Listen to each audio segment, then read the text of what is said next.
And then you Adobe Premiere Pro, you video kakra. How to start Adobe Premiere Pro. And on yeba starting and how to start Adobe Premiere Pro. So we install Adobe Premiere Pro now.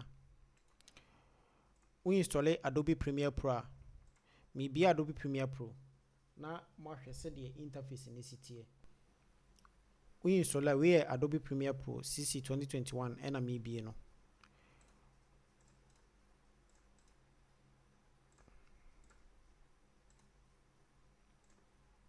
Adobe Premiere Pro CC 2021 and on ABA no. We install Adobe Premiere Pro. First, we madikin use you and intia say no first page ebeba ha. First page ebeba no ha say. Fresh page aha and ebedikin be. Page in the say na tie. Say na interface no esitie. Inti say onye obi a wo use bi da. Wani so ebe yo bebre. Wani so be yo bebre. Inti oba editing. First start oba editing. But before no obetimi go through how say no, e dey asua some basic tools be e wo how say. In case opese usua obetimi follow niam kakra kan niam kakra wo how say. Then now dey asua. Second no aba bibie wo how say. Oba editing how say yemfa movie bia na say yemfa project file bia ntu nti wo bia yemfa project file bia ntu ma say netie aha import media o click here say ya new bin no ebebie eno ye folder new bin ni ye folder ti say the bia o create folder Photoshop eye group ana say bibisa no we ye new bin and I will be create ma men go back and I'm deleting frame what you say enti how say project files and ha and out the better into your friends and ha ohwe ba na wa ha say na ye wo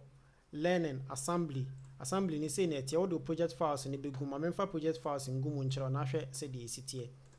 ma me wo project files bimpo ma me hwe ha okay me wo project file ba ko pe na me wo ha me de two to the project file no betum to say in case e project files ni do so a oba assembly ubon say ni nyina be bie kese e wo ha say the amount oba assembly ha ubon say project files ni nyina be bie wo ha say amount ni nyina be bie e wo ha the amount so opese ni nyina ye friend say ni nyina ye in line say na be ye opese bia stamp say na be ye ntu bia no aba edit the real thing now opese wo ye no aha na ni nyina wo edit na opese wo ye no aha na ni nyina wo edit na opese wo ye no ni aha na ni nyina wo ye be kono kakra how to edit two cameras any ade how to add effect how to cut any sane how to say obeye bibia o timeline obehu sa na ma ni nyina ye be kono nyina na ye kire tools no any ade ye fa ani so kakra na wahwe said ye esitie aha ye edit into the project file no etuma say na bebie so wo into timeline ni yebenya time ni go through timeline no any keyframe ni ade said ye obesia keyframe ade e wo say Premiere Pro so ha timeline o timeline ni so ni video ni nti high say so another video u pese wo ye two things at a time na wo de be kan o timeline no ho e be bie wo differently de ama wo ha nti u pese wo kate bibi wo ha na so why mistake bi a obeye ni nyina wo sa side high say no then o mainstream ni de ekoso bia no wo high say o mainstream ni second color correction o pese wo ye color correction o color correction ni nyina wo high say nti o tools no most na ni tools ni nyina o pese wo ye o color correction binya time akọ color correction any ade bibia o binya time ni akọ color correction bibia yen color correction say be color correction o curve ni ade na me de o form say be ya obehu interface ne say de ni nyina na ni so tie nti wonya time a obe go through no ahwe say de ni nyina so na ni so tie nti aha na obe your color correction and sana wa by effect in higher effect opeso add effect bia oba be ball search e wa ha oba be ball search o key bibia wa ha say what you say obo search the answer obo search a obehu aha essential graphics obo text de to so a so ope so obo text de to so a hwe on say essential graphics ni nti me increase me text na kakra so on say text na I increase na mabo Adobe what you say mabo Adobe e de ato so e na basic in Adobe Premiere Pro e na ye no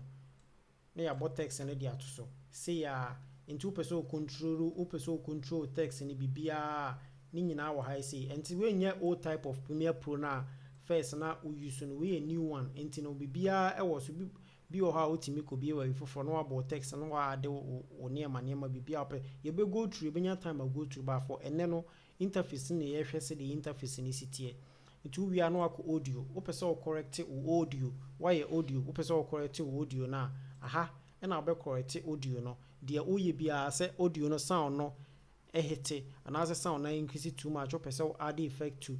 audio no de o pese o ye audio ni bia o pese o ya ha e na obeye no ansa na aba graphics